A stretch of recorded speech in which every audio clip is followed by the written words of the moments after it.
AP intermediate new syllabus ప్రకారం first year ఇంటర్లో ఉన్నటువంటి ఇంట్రడక్షన్ టు 3 డైమెన్షనల్ జామెట్రీ నుంచి మనకి ఒక 1 మార్క్ క్వశ్చన్, ఒక 2 మార్క్స్ క్వశ్చన్ వస్తుందని మనకు తెలుసు. సో 2 మార్క్స్ క్వశ్చన్స్ ఆల్రెడీ మనం కొన్ని పార్ట్ 1లో చూసాము. ఇప్పుడు పార్ట్ 2లో మరిన్ని 2 మార్క్స్ అండ్ 1 మార్క్ క్వశ్చన్స్ చూద్దాము. ఓకేనా? సో ఫస్ట్ క్వశ్చన్ ఏంటమ్మా? The centroid of a triangle ABC is at the point 1, 1, 1. If the coordinates of A and B are 3, -5, 7 and -1, 7, -6 respectively, find the coordinates of the point C. Okay. So ఒక triangle ఇచ్చారు మనకి, ABC triangle. దానికి centroid ఇచ్చారు, AB coordinates ఇచ్చారు, point C మనం కట్టాలి. Formula ఏంటమ్మా సెంట్రాయిడ్కి? G = x1 + x2 + x3/3, y1 + y2 + y3/3, z1 + z2 + z3/3. Given మనకి A, B అండ్ G ఇచ్చారు, రాసుకున్నాం. So let C = xyz.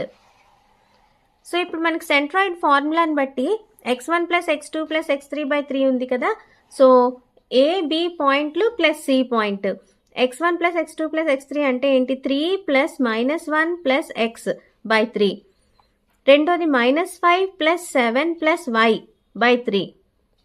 7 + -6 + 1 + z/3. Okay. So is equal to centroid మనకి ఎంత? 1, 1, 1. ఓకేనా? ఇవి రెండింటిని ఈక్వేట్ చేసేస్తే XYZ పాయింట్ మనకి వచ్చేస్తుంది. చాలా సింపుల్ అనమాట. ఇది చాలా ఇంపార్టెంట్ నాన్న, సెంట్రాయిడ్ బేస్ మీద ప్రాబ్లమ్స్. ఓకేనా? So 3 - 1 + x/3 = 1, -5 + 7 + y/3 = 1 and 7 - 6 + z/3 = 1. Okay. So సెపరేట్గా ఇది ఇటు 3 ఇటువైపు వచ్చేస్తే 1 × 3 3, 3 - 1 is 2 + x, 2 + x = 3, x = 3 - 2 = 1. So x = 1 మనకి. అలాగే ఇది 3 ఇటువైపు వస్తే -5 + 7 + y = 3. అంటే ఇదంతా 7 - 5 అంటే 2, 2 + y = 3, y = 3 - 2, that is y = 1. Okay. అలాగే ఇది 7 - 6 అంటే 1, 1 + z = 3 ఇటువైపు వెళ్తే 3. Okay. z = 3 - 1, that is 2. So point x, y, z point C కదా. C = 1, 1, 2. ఓకేనా?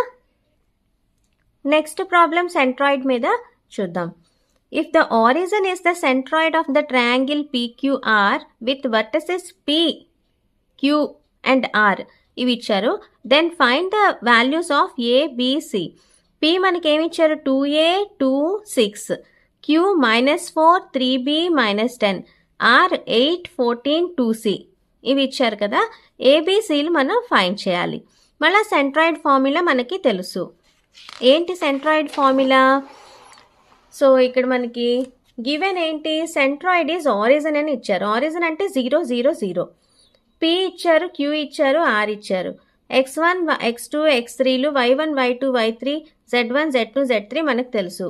So centroid ఫార్ములాలో x1 + x2 + x3/3 అలా ఉంది కదా. ఆ ఫార్ములాలో ఇప్పుడు మనం వేస్తున్నాం. x1 అంటే 2a, 2a + -4 + 8/3, 2 + 3b + 14/3, 6 + -10 + 2c/3 = 0, 0, 0. So each కోఆర్డినేట్ని ఇటువైపు ఉన్న కరస్పాండింగ్ కోఆర్డినేట్కి ఈక్వేట్ చేసేస్తున్నాం. ఇది x కోఆర్డినేట్ కదా, ఇటువైపు x కోఆర్డినేట్ 0. ఓకే. అలా 2a - 4 + 8/3 = 0. అలా 2 + 3b + 14/3 = 0. 6 + -10 + 2c/3 = 0. Okay. So 2a minus ఇది -4 + 8 కాబట్టి +4 అవుతుంది. 2a + 4, ఈ 3 ఇటువైపు వెళ్ళిపోతే 0. 2a + 4 = 0. 2a = -4, a = -4/2, that is -2. Okay. అలాగే 2 + 14 6 కాబట్టి 16 కాబట్టి 3b + 16/3 = 0. 3 ఇటువైపు వెళ్ళిపోతే 0 అయిపోతుంది కాబట్టి 3b + 16 = 0. 3b = -16, b = -16/3. ఓకే, అలా ఇది 3 ఇటువైపు వెళ్తే 0 × 3 0 అయిపోతుంది. 6 - 10 అంటే -4 + 2c = 0. సో 2c = -4 ఇటు వెళ్తే +4, c = 4/2, దట్ = 2. సో మనకి ఏబిసి వాల్యూస్ ఎన్ని వచ్చాయి? ఎలా వచ్చాయంటే a = -2, b = -16/3, c = 2. ఓకేనా? సెంట్రాయిడ్ బేస్ చేసుకొని మనకి ప్రాబ్లమ్స్ రావచ్చు నాన్న 2 మార్క్స్కి. సో అవి కొంచెం బాగా ప్రాక్టీస్ చేయండి. నెక్స్ట్ ప్రాబ్లం చూద్దాం. Find the lengths of the medians of the triangle with vertices A006, B040 and C600. So ఒక ట్రయాంగిల్ ఇచ్చారు, ఆ ట్రయాంగిల్కి వర్టిసెస్ ఇచ్చారు ABC. అయితే మీడియన్స్ తాలూకా లెంత్లు ఫైండ్ చేయమన్నారు. మీడియన్ అంటే ఏంటమ్మా? ఒక సైడ్కి డి అనేది ఇక్కడ చూడండి, బీసీ అనే సైడ్కి డి అనేది మిడ్ పాయింట్ అయితే ఏ అనే ఆపోజిట్ వర్టెక్స్ నుంచి డికి ఒక లైన్ డ్రా చేస్తే ఇది మీడియన్ అవుతుంది. ఓకే, ఒక వర్టెక్స్ నుంచి ఆపోజిట్ సైడ్ మీద ఉన్న మిడ్ పాయింట్కి మనం డ్రా చేయాలి లైన్. అలాగే ఏసీకి ఈ అనేది మిడ్ పాయింట్. ఈ మిడ్ పాయింట్ నుంచి ఇక్కడ బికి మనం లైన్ జాయినింగ్ ఒక లైన్ గీస్తే బిఈ అనేది ఇది మీడియన్ అవుతుంది. అలా ఏబికి ఎఫ్ మిడ్ పాయింట్, ఇక్కడ నుంచి సికి లైన్ డ్రా చేస్తే ఇది ఒక మీడియన్. సో ఈ మీడియన్స్ తాలూకా లెంత్లు ఫైండ్ చేయమన్నారు. ఓకేనా? సో లెంత్లు ఫైండ్ చేయాలంటే ముందు మిడ్ పాయింట్స్ కావాలి. డిఈఎఫ్ మిడ్ పాయింట్ ఫార్ములా మనకు తెలుసు కదా. బి అండ్ సి అని 2 తీసుకున్నాం అనుకోండి వర్టెసెస్. సో వాటి మిడ్ పాయింట్ ఎలాగా? x1 + x2/2, y1 + y2/2, z1 + z2/2. Okay, so mid point D చూడండి ఇక్కడ. అంటే ఏని మనం x1 y1 z1, బిని x2 y2 z2, సిని x3 y3 z3 అనుకున్నాం. అందుకనే x2 + x3/2, y2 + y3/2, z2 + z3/2 అని రాసుకున్నాం. ఓకేనా? అంటే ఎంత? 0 + 6/2, 4 + 0/2, 0 + 0/2, దట్ ఈస్ 6/2, 4/2, 0. అంటే 6/2 అంటే 3, 4/2 అంటే 2 అండ్ 0. ఇది డి. ఓకేనా? నెక్స్ట్ మనకి ఈ ఫైండ్ చేద్దాం. ఈ అనేది mid point of AC. AC అంటే x1 + x3/2, y1 + y3/2, z1 + z3/2. Okay, so అదెంత? 0 + 6/2, 0 + 0/2, 6 + 0/2, అంటే 6/2, 0, 6/2, 3, 0, 3. ఇది ఈ. ఓకేనా? ఎఫ్ ఎలా వస్తుంది?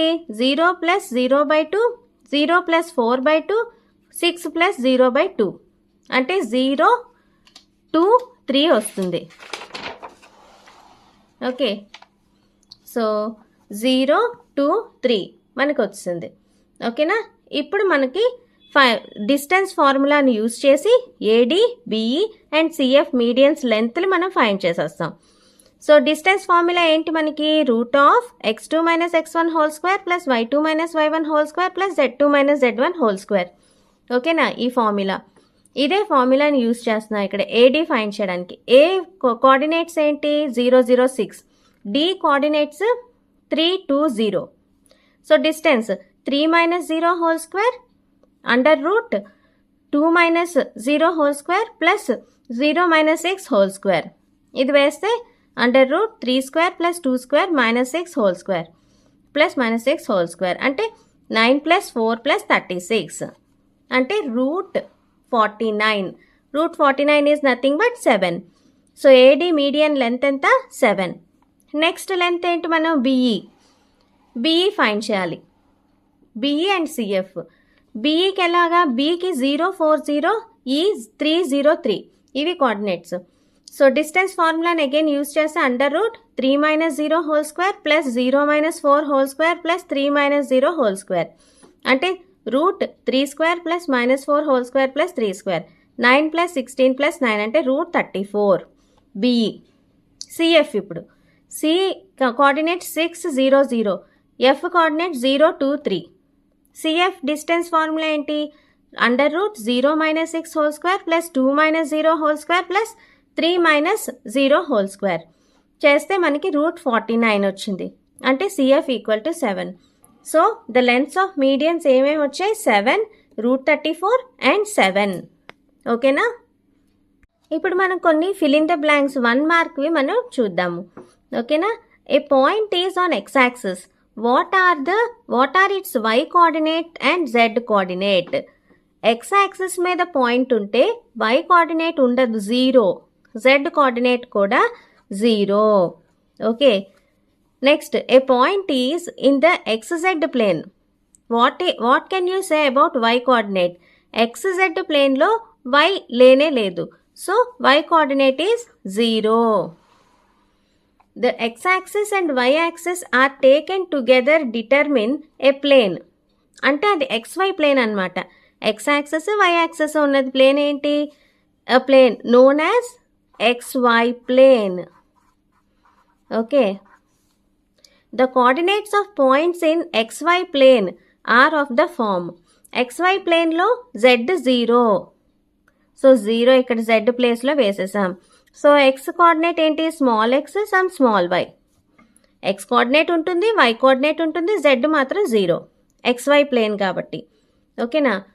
The point x0 0 lies on which axis? Dash axis.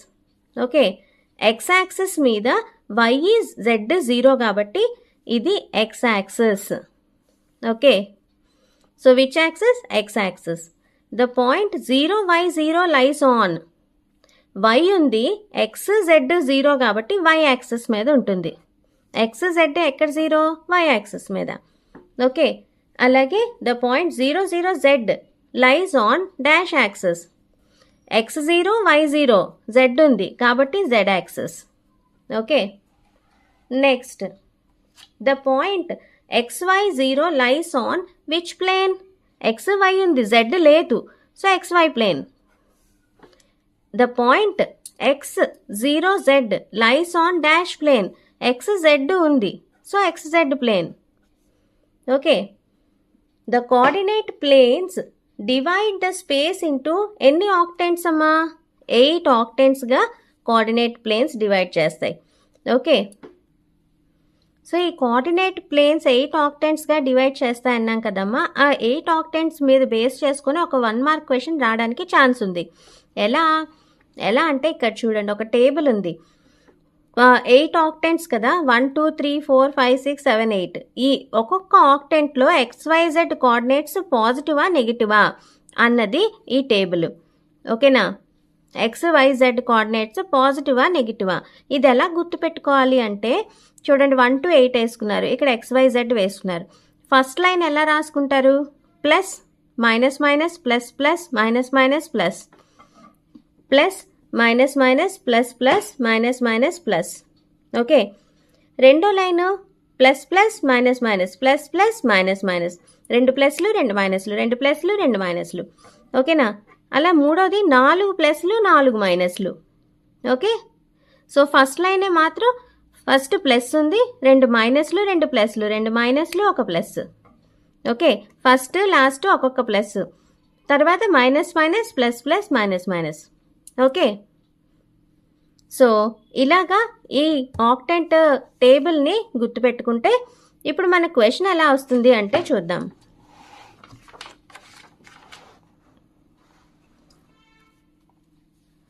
So అది పేజ్ బ్యాక్ సైడ్ ఉంది కాబట్టి నేను మళ్ళా టేబుల్ని ఇక్కడ రాశాను ఒక పేపర్ మీద. చూడండి, 1 2 3 name the octant in which the following point లై. ఓకే. 1 2 3 ఈ పాయింట్ ఏ ఆక్టెంట్లో ఉంటుంది అని అడుగుతాడు. పాయింట్ని చూడండి, అన్ని పాజిటివ్లు, పాజిటివ్ పాజిటివ్ పాజిటివ్. సో 3 పాజిటివ్లు ఎక్కడున్నాయి టేబుల్లో? చూడండి, పాజిటివ్ పాజిటివ్ పాజిటివ్, XYZ 3 పాజిటివ్లు ఫస్ట్ ఆక్టెంట్లో ఉన్నాయి. సో ఆక్టెంట్ 1 అని రాస్తాం. రెండోది 4 -2 3. 4 -2 3 అంటే పాజిటివ్ నెగటివ్ పాజిటివ్. సో ఎక్కడున్నాయి చూడండి, పాజిటివ్ నెగటివ్ పాజిటివ్, 4th ఆక్టెంట్లో మనకి ఉన్నాయి. So octant 4. ఓకే. నెక్స్ట్ 4 -2 -5 అంటే ఇది plus minus minus. Okay. Plus minus minus ఎక్కడున్నా చూడండి ఈ ఆక్టెంట్ టేబుల్లోని ప్లస్ మైనస్ మైనస్, ఇది 8th ఆక్టెంట్లో ఉంది. సో ఇక్కడ మనం ఆక్టెంట్ 8 అని రాసేస్తాం. ఓకేనా, ఇది 1 మార్క్కి రావచ్చు. ఇలా అడగచ్చు, name the octant in which the following point lies. Point ఇచ్చి ఏ ఆక్టెంట్లో ఉంది అని అడగచ్చు. అంటే ఇది ప్లస్, ఇది చూడండి 4 2 -5 plus plus minus. So plus plus minus 5 minus ఎక్కడుంది, ప్లస్ ప్లస్ మైనస్ 5th ఆక్టెంట్లో ఉంది. Okay, so octant 5. అలాగే -4 2 -5 minus plus minus. Okay, so minus plus minus ఎక్కడుంది చూడండి, మైనస్ ప్లస్ మైనస్, ఇది 6th ఆక్టెంట్లో ఉంది. Okay, so octant 6. నెక్స్ట్ది -4 2 5 అంటే minus plus plus. Minus plus plus అనేది ఎక్కడుంది, 2nd ఆక్టెంట్లో ఉంది. Okay, so octant 2. Okay, next one మనకి -3 -1 6 అంటే మైనస్ మైనస్ ప్లస్.